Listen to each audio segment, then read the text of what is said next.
The biography of Benjamin Franklin, the early years. Benjamin Franklin was born in Boston on January 17, 1706. He was the 10th son of soap maker Josiah Franklin.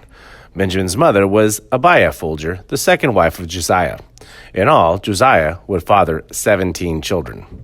Josiah intended for Benjamin to enter into the clergy. However, Josiah could only afford to send his son to school for 1 year, and clergymen needed years of schooling. But as young Benjamin loved to read, he had him apprenticed to his brother James, who was a printer. After helping James compose pamphlets and set type, which was grueling work, 12-year-old Benjamin would sell their products in the streets. Apprentice printer. When Benjamin was 15, his brother started the New England Courant, the first newspaper in Boston. Though there were 2 papers in the city before James' Courant, they only reprinted news from abroad. James's paper carried articles, opinion pieces written by James's friends, advertisements, and news of ship schedules.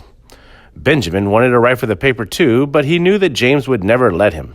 After all, Benjamin was just a lowly apprentice. So Ben began writing letters at night and signing them with the name of a fictional widow, Silence Dogood. Dogood was filled with advice and very critical of the world around her, particularly concerning the issue of how women were treated. Ben would sneak the letters under the print shop door at night so no one knew who was writing the pieces. They were a smash hit, and everyone wanted to know who was the real Silence Dogood. After 14 letters, Ben confessed that he had been writing the letters all along. While James's friends thought Ben was quite precocious and funny, James scolded his brother and was very jealous of the attention paid to him. Before long, the Franklins found themselves at odds with Boston's powerful Puritan preachers, the Mathers. Smallpox was a deadly disease in those times, and the Mathers supported inoculation. The Franklins believed inoculation only made people sicker.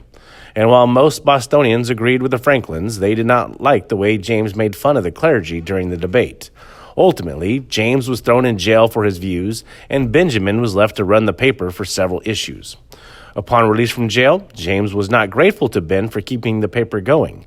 Instead, he kept harassing his younger brother and administering beatings from time to time.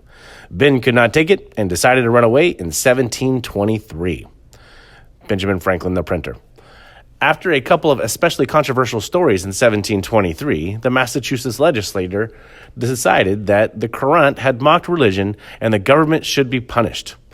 They put James in jail and passed an order that James Franklin should no longer print the paper. But James and his friends figured out a good way around the order.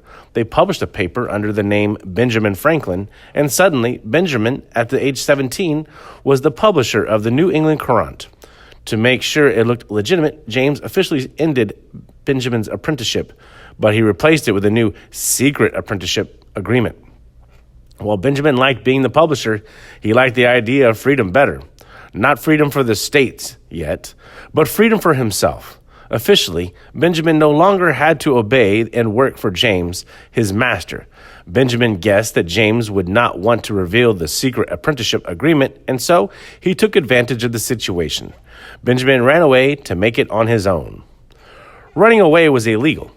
In early America, people all had to have a place in society, and runaways did not fit in anywhere.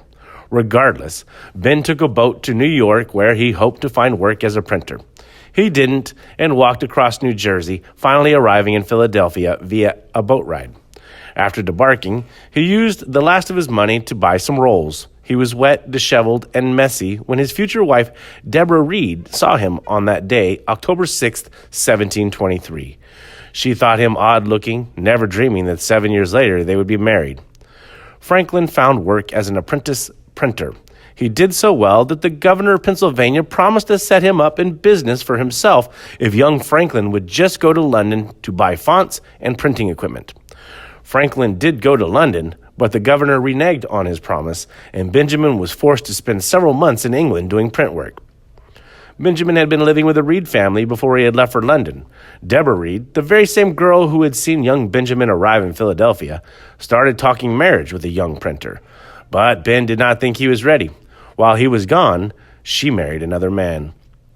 Upon returning to Philadelphia, Franklin tried his hand at helping to run a shop, but soon went back to being a printer's helper. Franklin was a better printer than the man he was working for, so he borrowed some money and set himself up in the printing business. Franklin seemed to work all the time, and the citizens of Philadelphia began to notice the diligent young businessman. Soon, he began getting the contract to do government jobs and started thriving in business. In 1728, Benjamin fathered a child named William. The mother of William is not known. However, in 1730, Benjamin married his childhood sweetheart, Deborah Reed. Deborah's husband had run off, and now she was able to marry. In addition to running a print shop, the Franklins also ran their own store at this time, with Deborah selling everything from soap to fabric. Ben also ran a bookstore. They were quite enterprising.